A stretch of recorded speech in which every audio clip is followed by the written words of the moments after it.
Khalas. Dari karenanya Allah mengatakan kepada Nabi Musa, ya Musa, idza asabta syai'an, apabila engkau tertimpa sesuatu yang menimpamu daripada hal yang tidak engkau senangi, dan wa anta ala ghairi wudu, dan engkau dalam keadaan tidak berwudu, fala talumanna illa nafsak, jangan kau salahkan kecuali dirimu.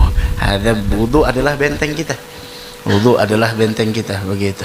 Mudah-mudahan Allah Subhanahu wa taala memberikan taufik dan hidayah kepada kita untuk bisa mengamalkan apa yang kita dengar. Karena ketahuilah at-tahuru syatrul iman.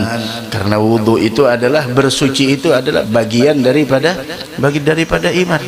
Bagian daripada iman.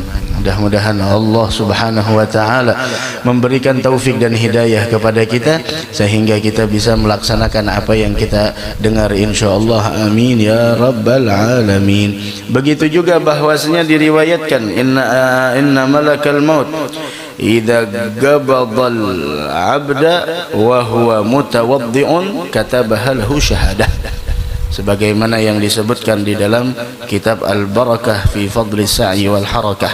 Begitu juga disebutkan man nama ala tuhrin, siapa orang yang tidur dalam keadaan bersuci. Ini malam kita bakal tidur, harus berwudu dulu, mengamalkan hadis Nabi Muhammad sallallahu alaihi wasallam. Kata Nabi Muhammad, idza ataita madja'aka falyatawadda wudu'aka lis-shalah, apabila engkau ingin tidur berwudulah seperti salat. Bagaimana kalau tersentuh istri dan lain sebagainya? Khalas, jangan bersentuhan,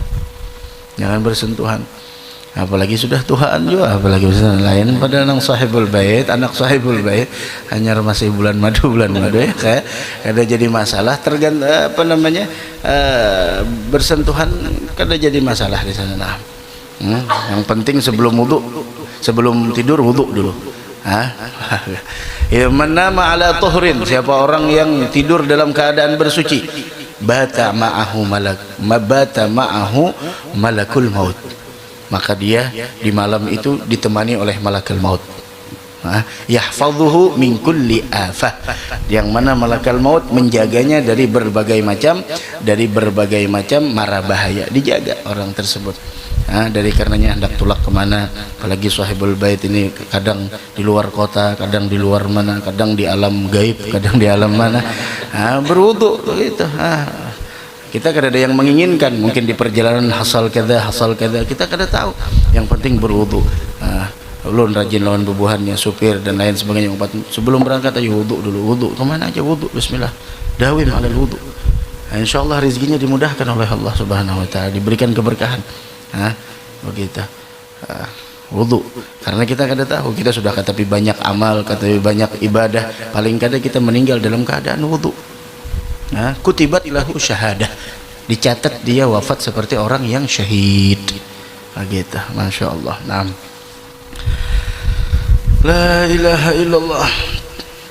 Bahkan diriwayatkan bahwasanya Allah Subhanahu wa taala mewahyukan kepada Nabi Musa, atuhibbu an ubarika laka fi rizqik wa afiatik. Musa, maukah engkau aku berikan keberkahan di dalam rizkimu dan di dalam keafiatan yang kau miliki? Gala na'am. Iya wahai Allah. Gala ahsin taharataka lis-shalah, perbaiki bersucimu untuk salat.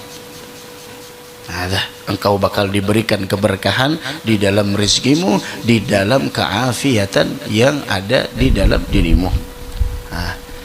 Dan bagaimana Sayyidina Bilal mendapatkan kedudukan yang tinggi di sisi Allah dikarenakan salat wudu, salat sunat wudu. Ketika Nabi Muhammad berjumpa dengan Sayyidina Bilal, wahai Bilal, apa yang kau lakukan?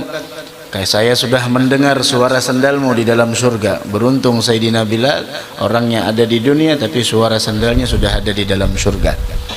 Padahal siapa Sayyidina Bilal? Seorang budak yang dimiliki oleh Umayyah, dimerdekakan oleh Abu Bakr As-Siddiq radhiyallahu taala anhu wa ardah, berkulitkan hitam.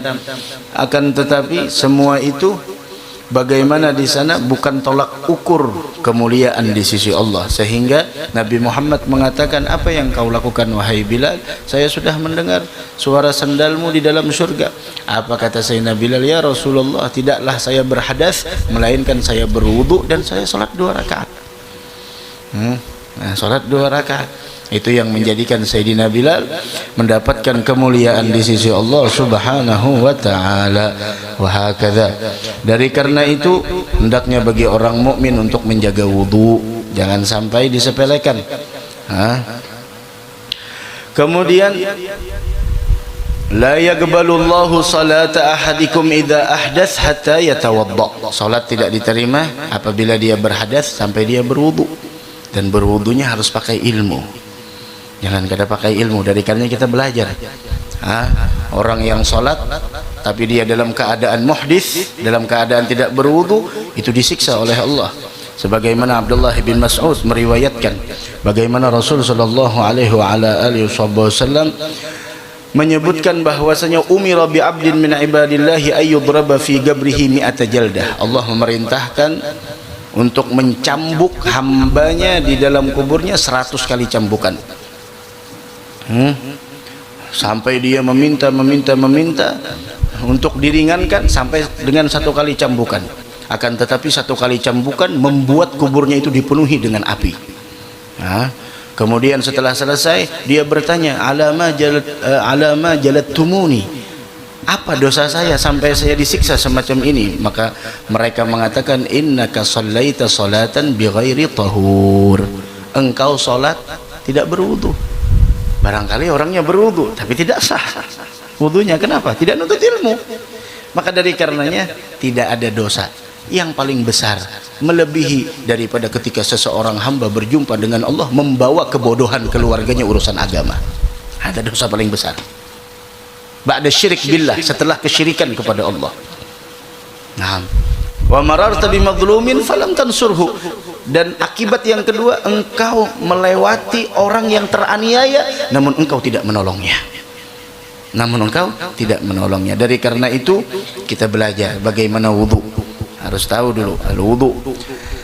Disebutkan bahwasanya al-wudu diambil daripada kata-kata al-wada'ah yang bermakna al-husn wal jamal, keindahan. Maka dari karenanya orang yang wajahnya sering kena air wudu, wajahnya itu terlihat indah, terlihat enak dipandang. Wa Rasul sallallahu alaihi wasallam akan mengenali umatnya besok di hari kiamat dengan wudu yang sering dia lakukan selama di dunia.